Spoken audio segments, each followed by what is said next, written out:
Welcome back to the lecture series in cell culture. So, in the last class where I stopped is how to isolate the stem cells, and I told you that especially the satellite cells of the skeletal muscle. So, similarly you have such stem cells present in the adult cardiac, adult heart, and if you know the techniques you can isolate them.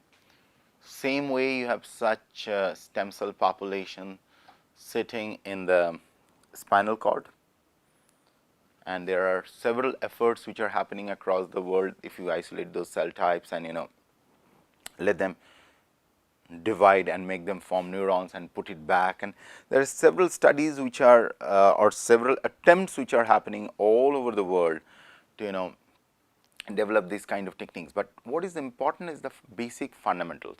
You have to understand the basic fundamentals still lies in the cell culture.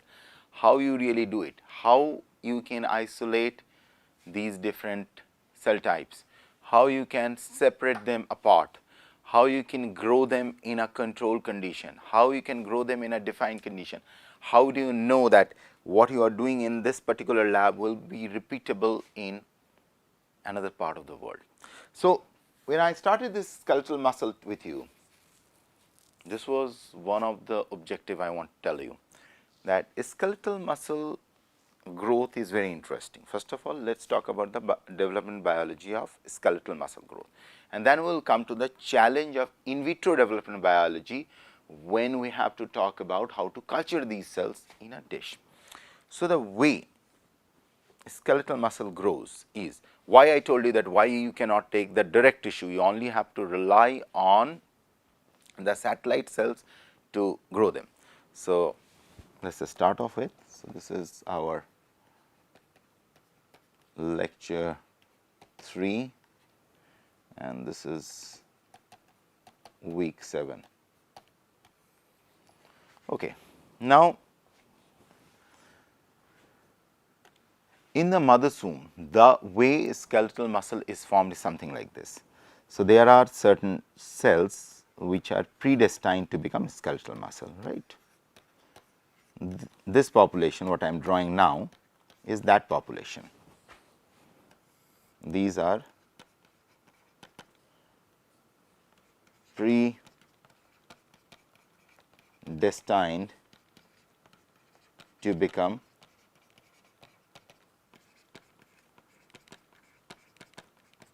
skeletal muscle.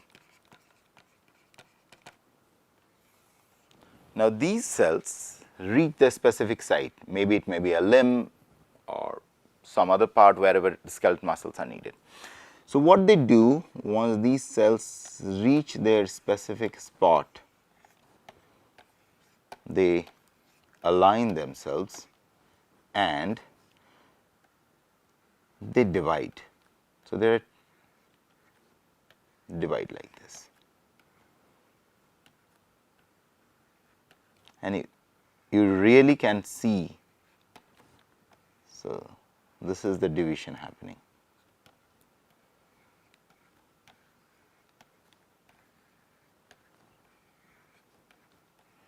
Post division, once they have aligned, they have to make a particular tissue, skeletal tissue.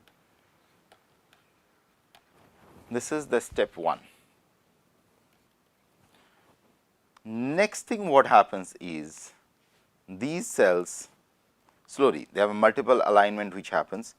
These cells slowly lose their identity and they become what we call as syncytium.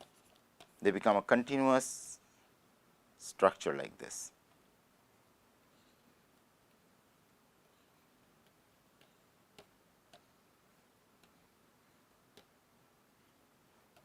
And still their nucleus maintain their identity.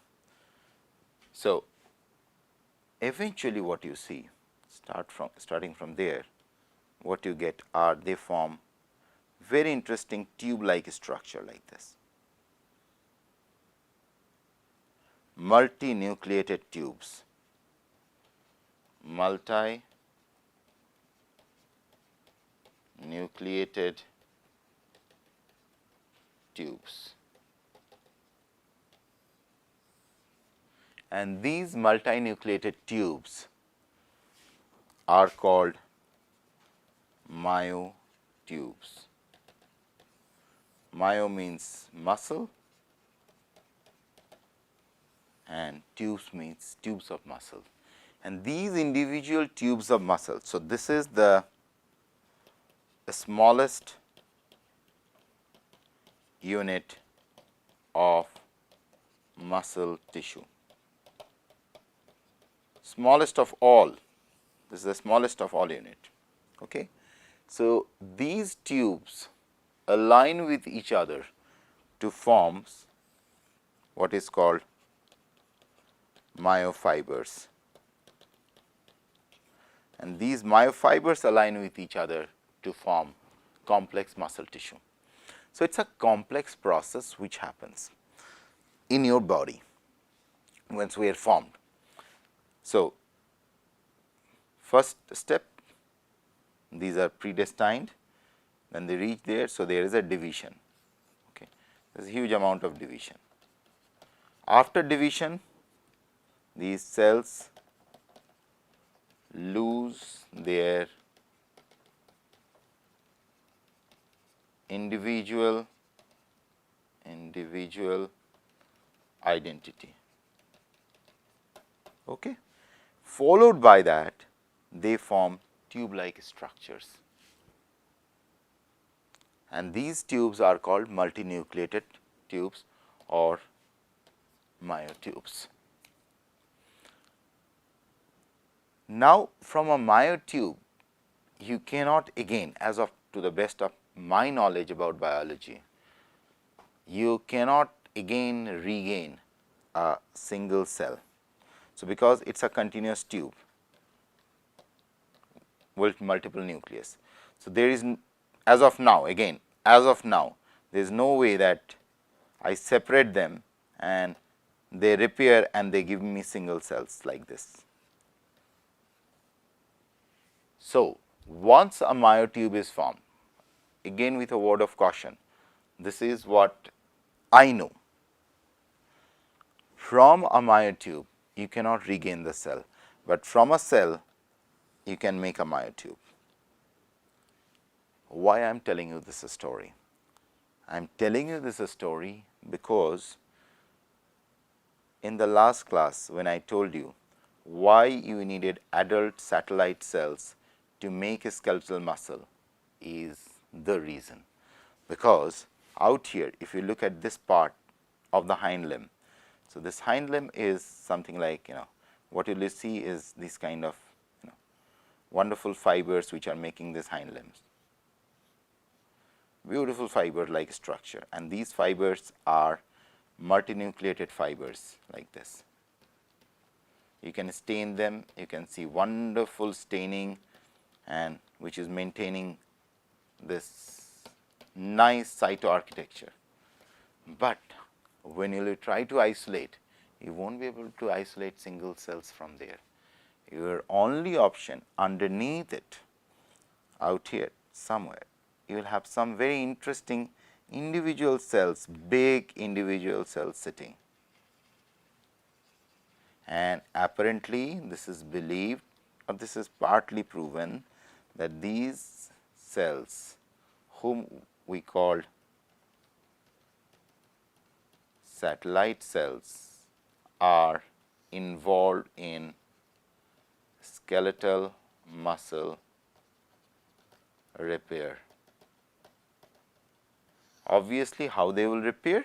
They will follow the same paradigm as has been followed out here. So, you will have these, I can just replacing it, you have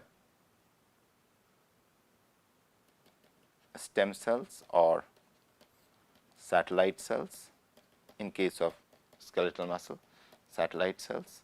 These satellite cells come, they divide, and then they form these kind of non-identifying tubes, and eventually they form multiple multinucleated tubes. So, this is the fundamental developmental paradigm. So, there are two processes, they are coming, dividing. This is critical for you to understand, and will come why is the cell culture analog to this, and then they form wonderful tubes. So, in order to culture in a dish skeletal muscle, your options is, now coming back to the previous class where we left, at this stage you are picking up from an embryo or a fetus, okay, F18 fetus. So, at this stage there are a lot of cells in the hind limb of that fetus which are destined to become muscle. They do not become really, and so the cells are there, they are sitting, but they haven't aligned completely, or they haven't aligned really. A huge chunk of the population hasn't aligned completely to form muscle. So, this is the time when you should isolate, you should dissect out. This is, you can take it from the forelimb also. So, it is not that you have to take it from the hind limb all the time, but if you do so, do mention in your paper. So, this is, say for example, F18 fetus of rat.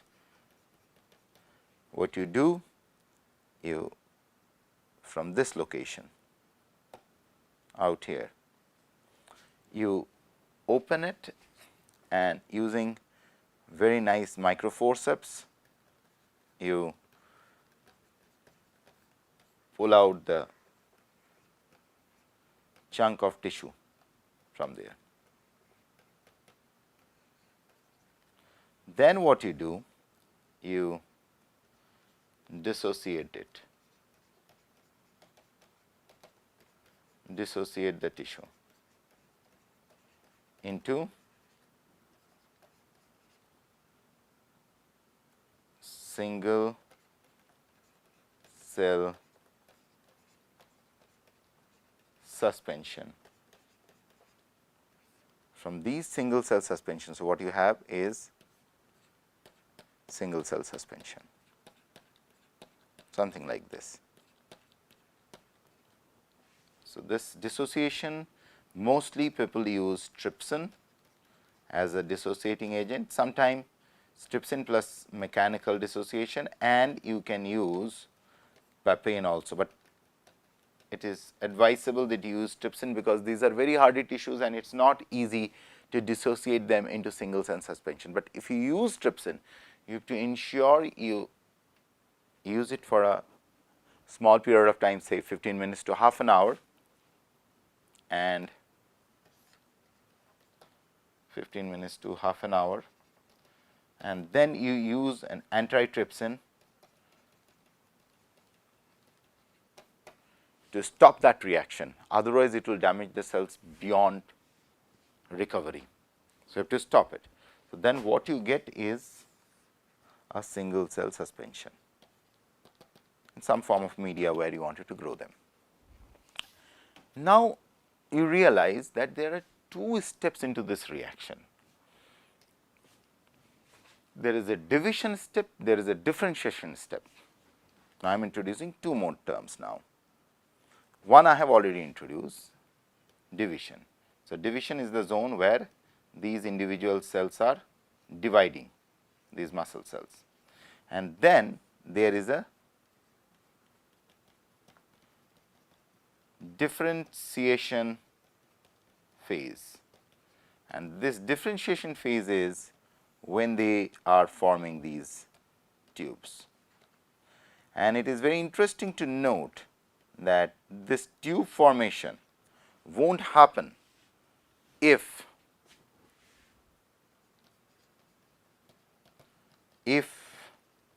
still the division signals are coming. These are inhibitory to it.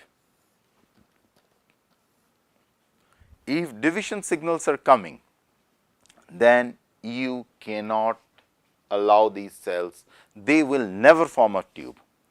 So, it means the signals which are needed for the differentiation or the molecular signals, to be precise, are not same as the molecular signals you needed for division. That brings us a complex equation to do a cell culture. So, it means you have to divide your cultural milieu into two different phases, a division phase, a differentiation phase. And this is one problem you will always face when you are trying to differentiate stem cells. This is a common problem. How you get around it? What are the factors? So, most of the people who were using cell culture prior to, I would say, 2004 or 2003, most of them have used, the way they have done it, they culture the first phase of these skeletal muscle cells in serum, which is undefined conditions where these cells divide. So, add serum, and the very moment you use serum, this is an undefined parameter. You really do not have any control on it. And then what they did, after these cells have divided significantly, say 4 to 5 days, then you remove serum. You are depriving them from that unknown factor or undefined. Unknown is a wrong word. From that undefined, followed it, and then you remove it. So, you have plus serum and minus serum phase. This is how most of the people used to do it, which are undefined way of doing things. So, then came few studies which actually develop the defined system. How they develop the defined system? They define the defined system by introducing known dividing factors, all the known dividing factors, and after 4 or 5 days, as I mentioned here, they remove those known dividing by just removing the medium dividing factors and simultaneously add known differentiation factor. Or there is another route which has been followed, that you start the journey with first 4 days, do it like this, you add both dividing plus differentiation factors. So, you are parallelly giving them both the signals, say for 0 to 5 days or 4 to 5 days, okay, and then you only give them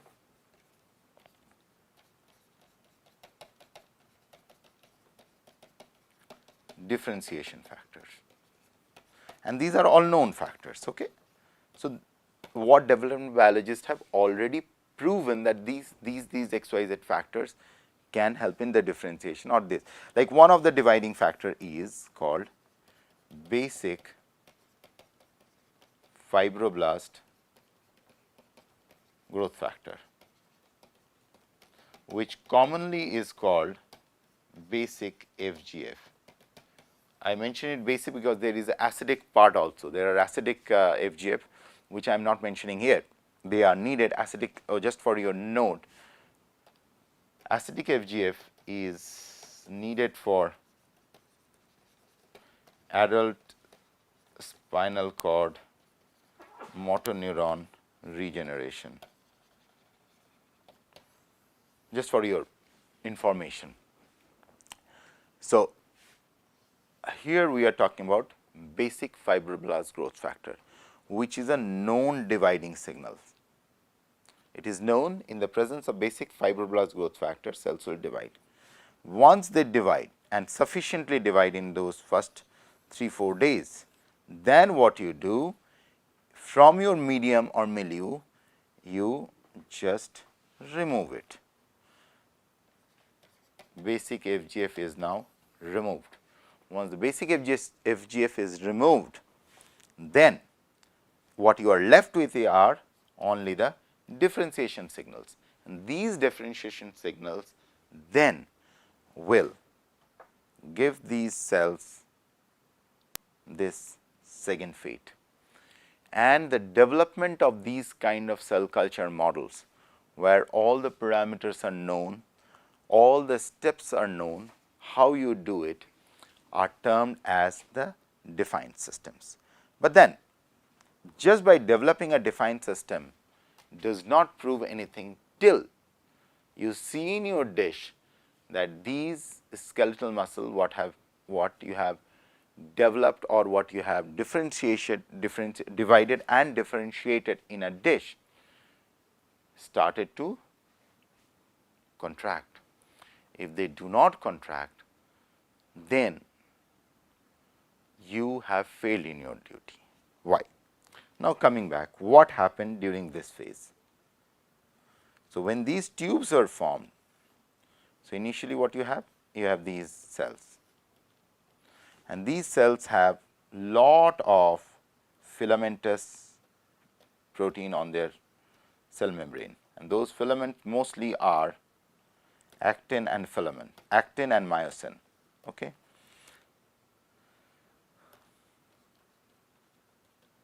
Actin and myosin filaments, which rules most of the muscle cells. So when these kind of structures are formed, what happen is the actin and myosin filaments align themselves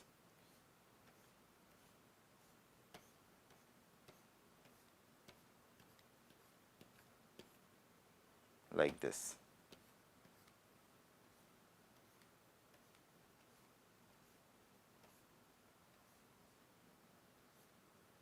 Like this, and this alignment helps them to follow. This is, you have to really refer to animal physiology, what we call as sliding filament theory, where the contraction of the muscle takes place because of the sliding filament. Okay?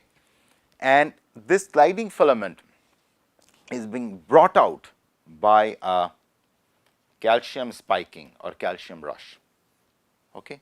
And that spike of calcium brings this sliding filament, where this leads to what we call as contraction. This is the whole process. So I'll close in here. In the next class, we'll go little further in depth about it, that how you really can figure out is phenotype supported by the functionality. Thank you.